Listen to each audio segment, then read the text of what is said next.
บอกคือเก่า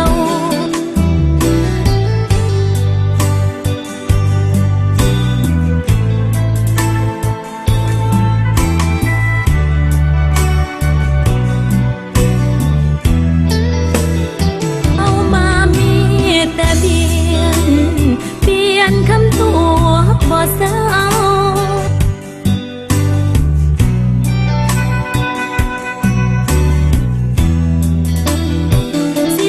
กว้างจังใดแนวไอ้ไปไกลมุ่งค่าแค่ถ้ากินข้าวจนว่าท้องแตกไอ้บอกให้แค่หัวใจ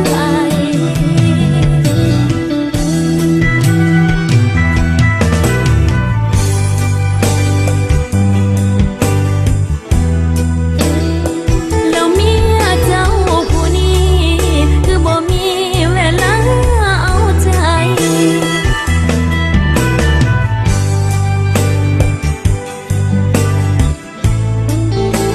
โลดเฝ้าป่าไว้คอยเมื่อยทุกใจ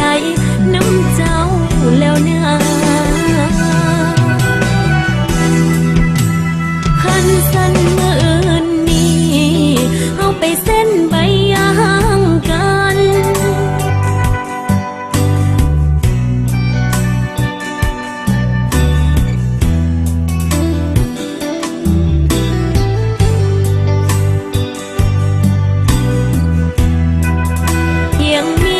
บ่คือเถียงนาเพิ่นจะเว้าทางคอยป่าแท้ใด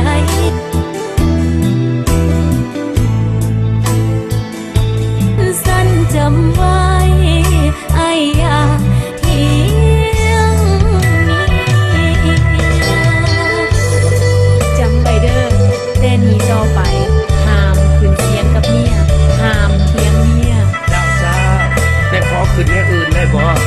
ขึ้นเอียงละขึ้นแนวอื่นก็ขึ้นเครื่องเรือนเอาเงินให้เจ้านับนี่แหละ